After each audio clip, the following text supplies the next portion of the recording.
Mga kaibigan, mga kapatid, narito na naman ang inyong lingkod, Father Bob, isang paring Karmelita. Mapagpalang araw ng linggo sa inyong lahat. Nasa ikalimang linggo na tayo sa pagdiriwang natin sa karaniwang panahon.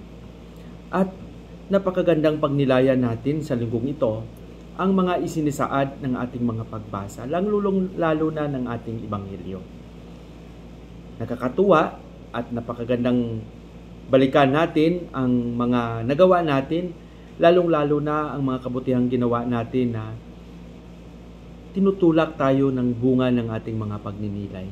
Kaya nga sabi ko, magsikap tayo araw-araw na maging mabunga ang ating mga pagninilay. Maraming salamat din sa inyong pakikiisa.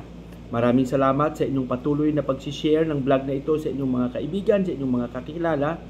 At ako mismo ay nagbibigay pugay sa inyong pakikiisa sa aking paglalakbay sa layunin na maipaabot ang simpleng pagninilay na ito sa bawat bakuran ng mga humahawak ng mga gadgets, ng mga cellphone. Maraming salamat.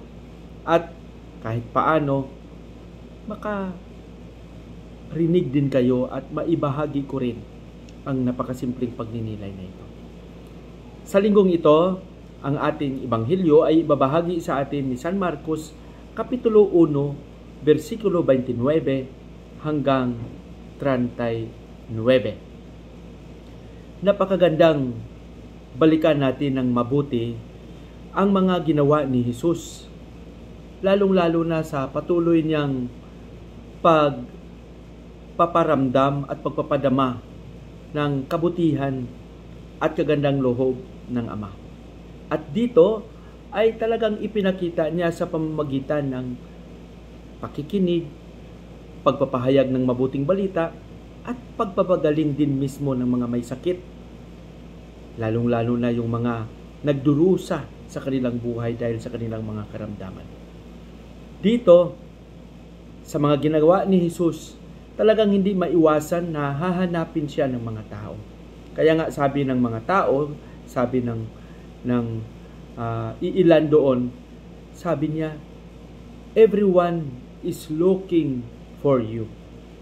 Ang lahat, ang bawat isa ay naghahanap sa iyo. Di ba nakakatuwa? Siguro para sa akin, sa ating pangkasalukuyang panahon, mas magandang pagnilayan natin ito ng mabuti. Nakakatuwa na hinahanap tayo ng iba. Hinahanap tayo hindi dahil may utang tayo. Hinahanap tayo hindi dahil may pagkakasala tayo. Kundi hinahanap tayo dahil gusto nilang makinig sa atin. Gusto nilang makita tayo.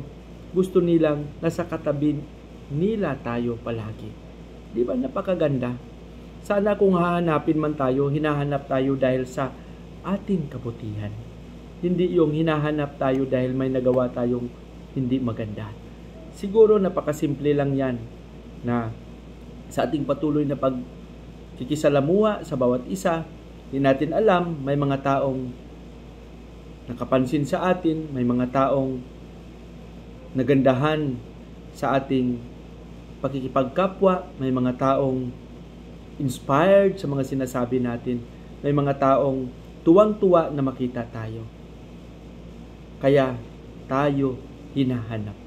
Si Jesus ganun din. Pag mawala siya, ang mga tao ay balisang-balisa kung saan nila makita at mahanap si Jesus. Tayo, sa likod ng ating mga pagkukulang, sa likod ng ating kahinaan, magsikap tayo na sa ating simpleng kabutihang ginagawa ay hanapin tayo ng ating kapwa. Pagpalain nawa tayo ng Panginoon sa ating panalangin. Panginoong Hesus, bukal ng buhay, ikaw ang aming sandigan. Maraming salamat sa mga biyayang ibinigay mo sa amin. Maraming salamat sa iyong mga gabay. Amen.